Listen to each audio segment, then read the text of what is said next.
the one thing that's not being reported on, and the one thing that I want Carolina Panthers fans to really think about, is that Brant Tillis is the reason why the Chiefs organization was able to do a lot of the things they were doing.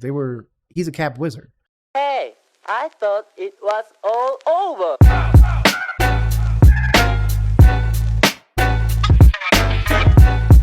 Okay, we are here with MetroSports.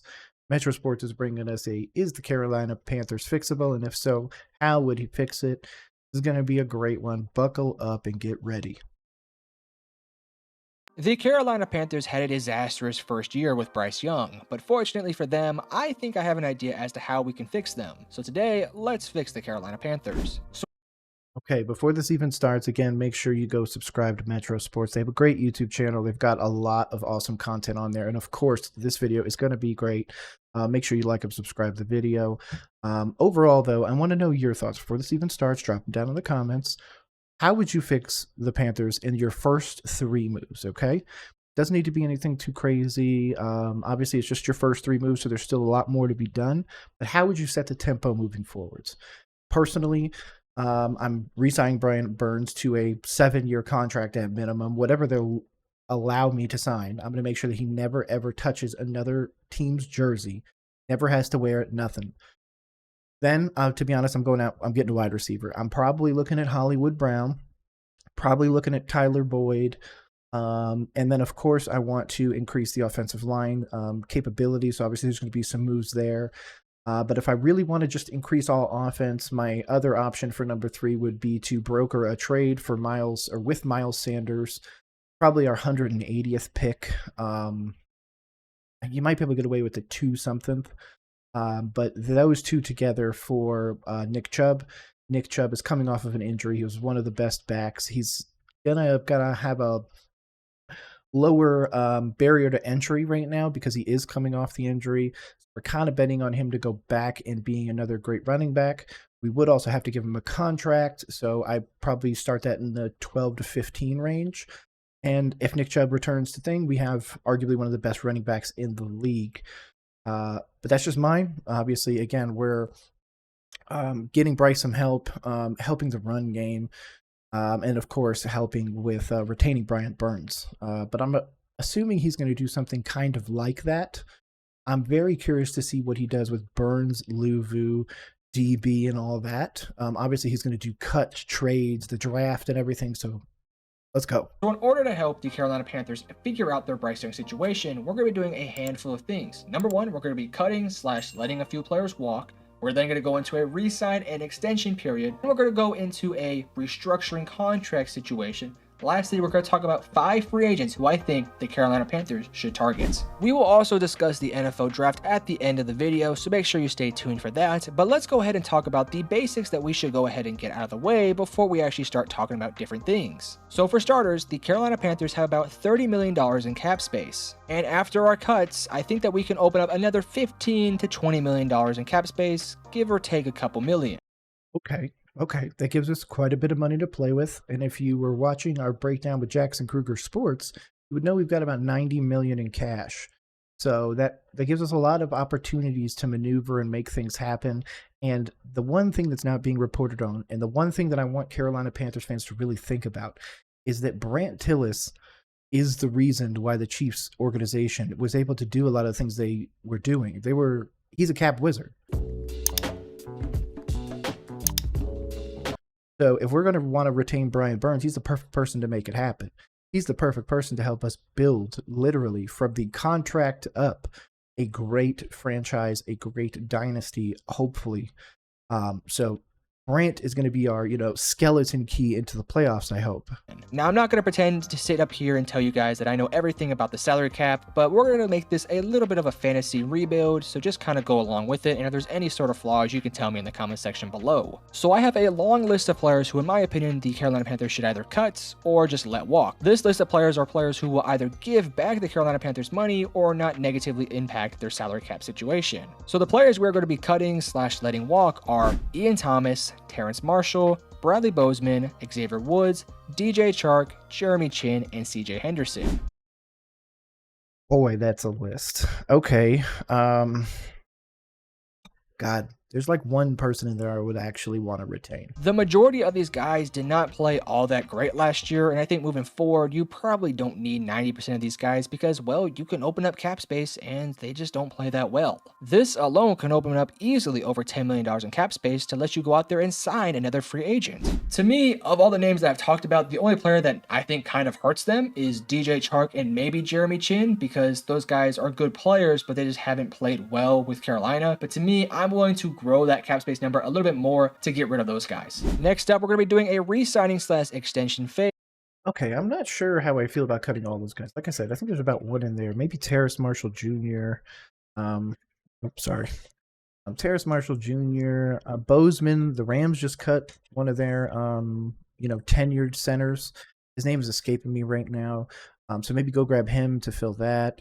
There's some interesting places where we can maneuver, and it's going to be very telling, the team that walks into preseason week 1, about the ability of Dan Morgan, the ability of David Tepper to stay out of the meeting room, the decision room, and out of football operations, essentially. And on top of that, of course, the person that I was just praising, Brant Tillis. So this is going to be a big hurdle or a big moment. So I'll probably be doing a breakdown of preseason game 1, what the roster looks like, along with, really my thoughts. Preseason week 1, I was really down on the Panthers. I was saying 5, at most 6 wins. So I feel like I was pretty close, at least, or at least closer than most. So that's going to be a big one for me. So watch out for that. I only have 3 names on this list, and that is Frankie Louvu, Brian Burns, and Derek Brown. These Yeah, I agree. Those are the 3 that I would sign. I would let pretty much anybody else on this team walk. are arguably the 3 best players on the Carolina Panthers, and with not a ton of cap space to work with, I hope that they can figure out the cap space situation to not hurt them that much while also bringing back these guys. Derek Brown is one of the better run stuffers in the league, and last year he was actually a pretty decent pass rusher, and moving forward I think you want to have him as a long-term part of your team. Same thing sort of applies to Brian Burns, who is arguably the most valuable player on their franchise outside of Bryce Young. Brian Burns is a great pass rusher with a ton of capabilities. He's going to warrant a massive contract, so that does sort of concern me, but given the fact that he's young and a great player, you might want to bring him back. Next is Frankie Louvu, who had a... I agree. Again, I'm going to be one of those people. Brian Burns is a Carolina Panther. That's it. I don't need to say anything else. A surprisingly great season last year, and moving forward is a big part of their defense. So I understand you want to bring him back, give him an extension, and don't be too stingy with the money. I'd be willing to pay him some decent amount of money. I agree. Decent. Not top tier, not top 10, not even top 20, to be honest. I want to get him on a Fred Warner kind of deal. From what I understand, that Fred Warner deal is pretty beneficial for the Niners to this point. Next, I have 2 players who I want us to restructure to grow the cap space out just a tad bit. Now, this is just 2 names, but I guarantee you there's about 10 guys who you can restructure to grow a little bit of cap space, but I went with their 2 higher paid players to grow a little bit more money, and that's Taylor Moton and Dante Jackson. I don't want to necessarily get rid of those guys, but I want to restructure their contracts to maybe front load it or back load it so that moving forward we have more money to go along with. And with all these moves, you're either going to grow your cap space or maybe lose a tad bit of money, but as a whole, you've gained in total about $20 to $30 million in cap space. Now, obviously, guys who I'm re-signing / extending are going to take a little bit of that cap space away, but they already get paid a good amount of money. It's just going to be a few more millions. So as a whole, in our fantasy scenario here, we've grown roughly to about $50 to $60 million in cap space. Again, we're being kind of rough here with the numbers. We're just sort of just being imaginative, which then now brings us on to the free agency. Being imaginative, there's at least got to be some semblance of this is close. So I'm assuming closer to 45-50 million at that point. Side of things, and of course this team has a ton of needs. They need wide receiver help, they could use offensive line help, they could even use some help on the defensive side of things. So I got a few names. Cornerback is going to be a big one moving forward, especially if we choose to not retain Jeremy Chin being a safety as well. Guys who I would bring in, and I have a small idea for what type of money they should be asking for. My number 1 priority for a player they should bring in is, of course, T. Higgins.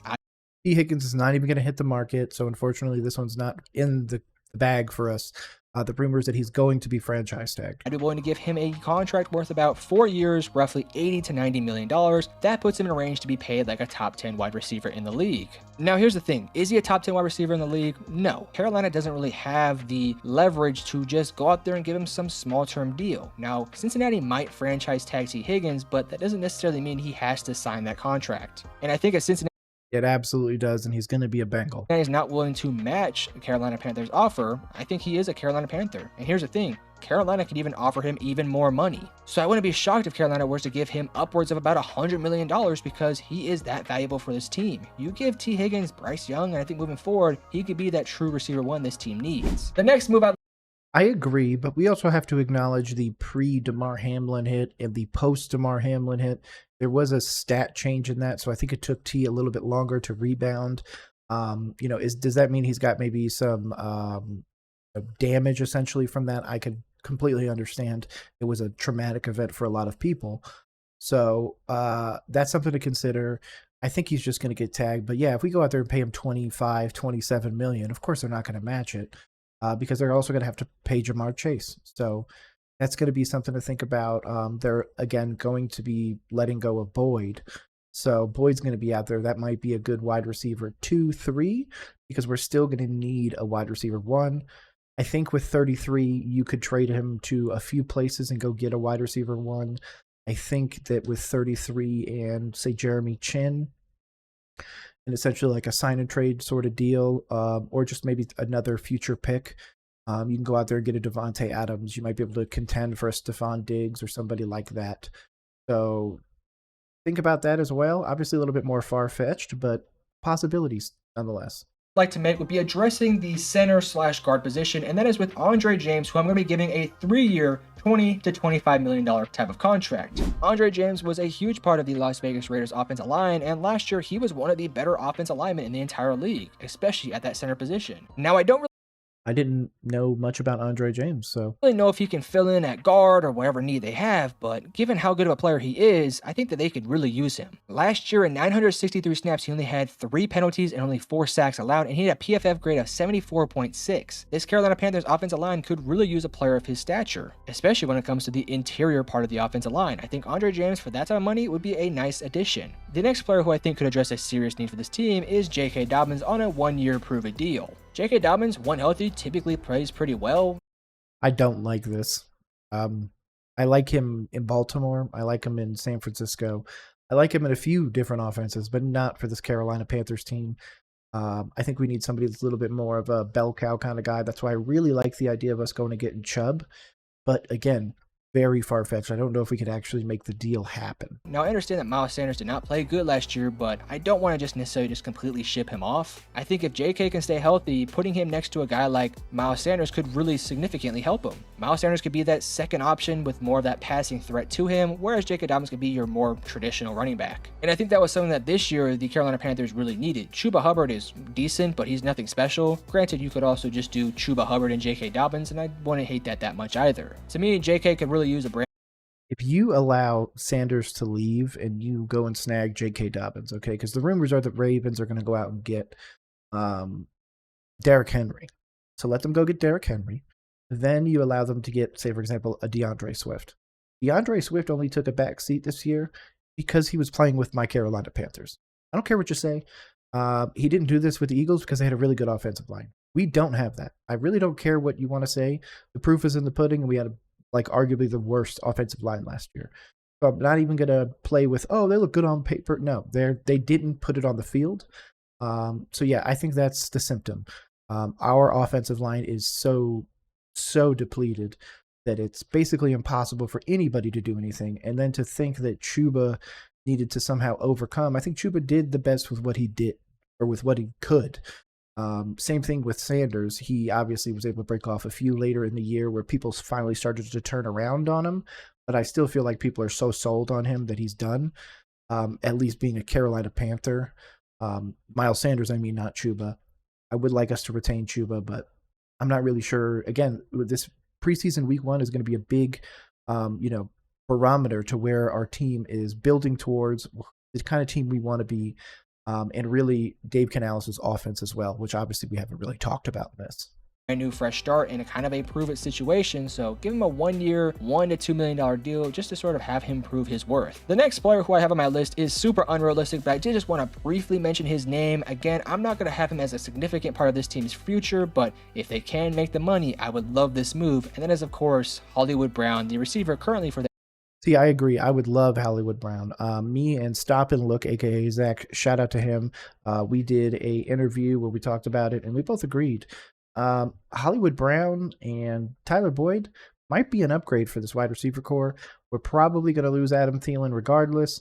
DJ Chark, we're probably going to let go in free agency. Laviska's got 1 year. ISM, I think, was only on a 1 year, so you don't bring him back. So there's a few things that are kind of lining up here. I would love Hollywood, but I still don't really feel like he's a wide receiver 1. I feel like he's a really high-level wide receiver 2. But that's just me. Arizona Cardinals. Again, I don't know how the financial situations would work, and I don't think it's realistic at all, but if you get Hollywood Brown to go along with T. Higgins, that would completely fix your... Well, yeah, of course, if we add both of them, I mean, sure. Yeah, if we were to add Justin Jefferson and Devontae Adams, Bryce Young would be able to, have 50 touchdowns a year too, but not realistic. Receiving room. Hollywood Brown didn't have the greatest years last year, but wasn't really his fault. He didn't have Kyler Murray for 90% of the year, and he was also dealing with injuries. I'd be willing to give him a contract of somewhere along the lines of 3 years, 40 to 45 to $50 million. I think if they can grow that cap space somehow, that could be nice. But as I've mentioned, that's just sort of an honorable mention rather than just somebody who I would say you have to go out there and get, so just keep that in mind. Those are the 3 offensive guys I have in mind.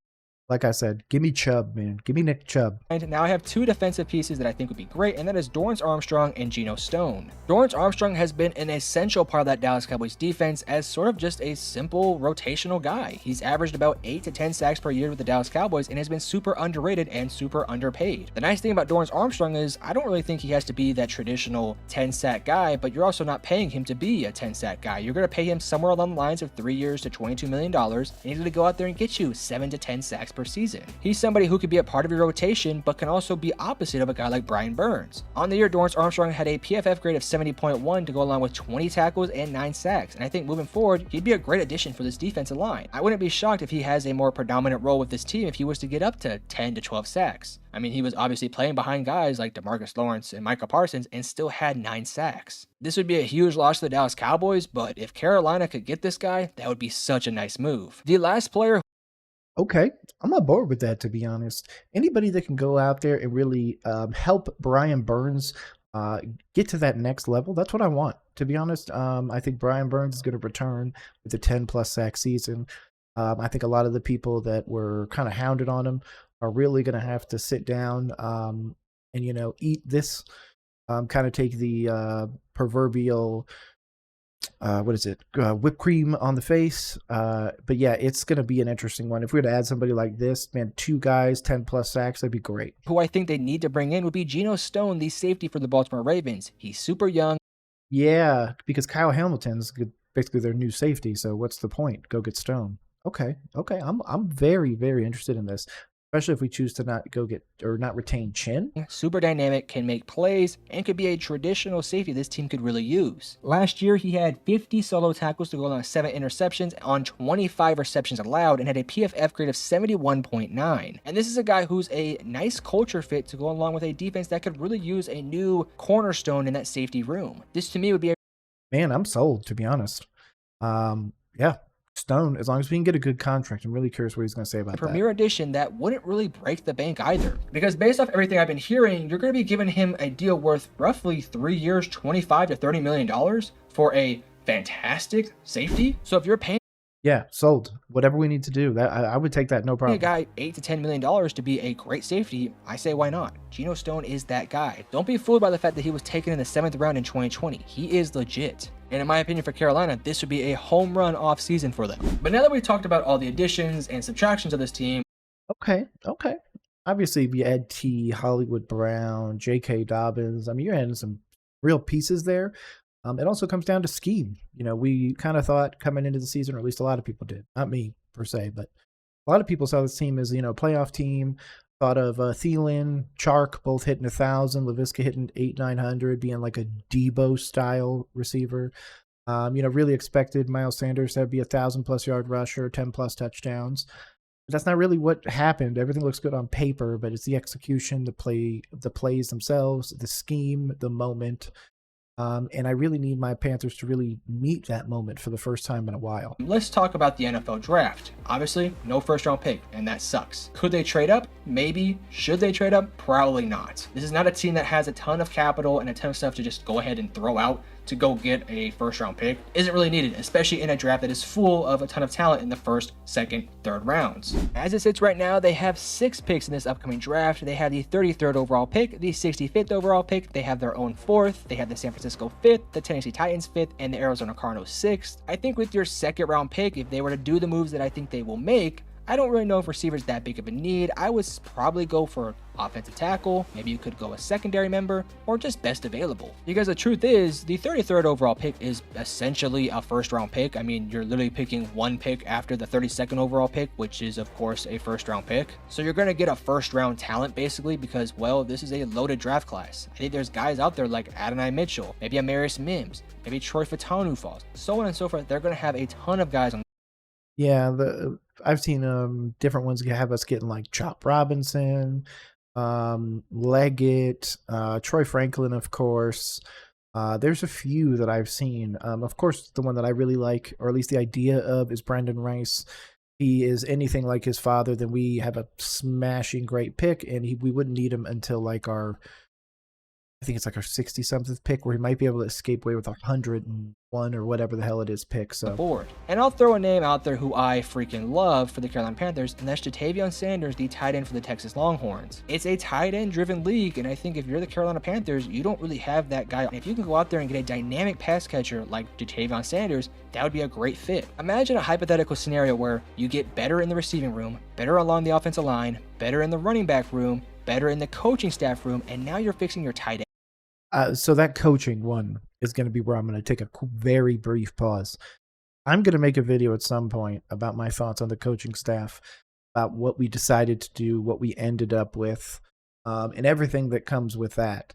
But I do not think that this coaching staff is necessarily better. Obviously, on paper, it's not better. Where you're getting a first-time head coach, second time calling an offense, bringing a lot of people that he knows, so that's going to be beneficial to him. But on paper, man, our last head coach had a Super Bowl, so yeah, I'm gonna let that one slide for now, though. End room, that could be nice, especially for Bryce Young, who's super young. Now, Jatavion has flaws. He's not the greatest run blocker, but his pros outweigh his cons, in my opinion. Sounds a lot like Kyle Pitts. So again, I would throw my pick in there, Jatavion Sanders, but you can also take a tackle, wide receiver, corner, linebacker, basically whatever you want. And then with our third round pick, again, I think you just go best available with positions of need you have, whether that is an offensive tackle or wide receiver or so on and so forth. I think you just go best case scenario for every single pick. And of your 6 picks, you're really just shooting for 3 of the 6 guys to be role players and maybe one of them to be a star. So if hypothetically you go Jatavion Sanders, offensive tackle, and then the rest of your picks are just whatever, and one of them turns out to be a star and 2 of them turn out to be good rotational players for you, and the rest of them are just, depth options or something, that's great. This is not a team that really has to go out there and just blow out this year's draft because, well, they have so many different holes that it's going to be very difficult for them to do so, especially with no number 1 overall pick. But I think all in all, the big I agree. I think the number 1 pick thing sucks, but I think what sucks more is we're about to dump a bunch of stuff into trying to get a young, great wide receiver when we just gave away a young, great wide receiver. So I feel like we're just hoping and praying we get another DJ Moore with a hopefully value pick to be able to justify losing such a great talent. And I think that this whole Bryce situation is the ownership trying to justify the Bryce pick over Stroud. Going to take a while to finally have that confirmed, but I cannot wait for that moment. priority has to be surrounding Bryce Young with talent. And I think this offseason, going out there and getting T. Higgins, J.K. Dobbins, Andre James, hypothetically Jatavion Sanders, potentially Hollywood Brown, and adding some pieces all on the defense would be a fantastic start to your rebuild. Now again, this is a more fantasy rebuild. This is not a realistic one. This is not something that I'm just going out there and calculating the numbers with a pencil and doing this super nerdy NFL stuff. No, that's not the point of this video. This is for me just saying, do this, try this. Maybe you can do this. Throwing out some different options for you guys. And I think if they do this, you'd have an offense of Bryce Young, good running backs, decent offensive line, good receivers, Jatavion Sanders, J.K. Dobbins. Just saying, could be nice. But it's always hard to tell with these type of videos. Hopefully you did enjoy though. Love you. Okay, shout out to him. He's right. It's unrealistic. But what really is? I don't know. If I'm going off of the previous history of my Carolina Panthers, we are so screwed. But I'm trying to turn over a new leaf. I'm trying to give Tepper the opportunity to step back. I'm trying to give Dan Morgan the ability to go out there and scout and get us great players. For Dave McCandless to do his scheme and really put Bryce and others, of course, into situations where they could succeed. It's going to take time, though, and I don't think the fan base is prepared for that. They weren't prepared with Reich. They were expecting Bryce to come in and immediately affect change. That's just not realistic with Bryce. I think that there's going to be a case study done one day about the Bryce pick. That's going to be something I'm going to do in another video, but it's going to be an interesting one. I'm going to say it's going to be an interesting season. I'm here for it. I'm going to be here on Roll Coverage, making videos for all y'all. Make sure you subscribe to the socials below. As well, drop your thoughts. Was that more of a realistic one? He says it's not, but I think there's some of those moves we could realistically make. But make sure you check back here with me, Nick, on Roll Coverage. Appreciate you rolling with us. Peace.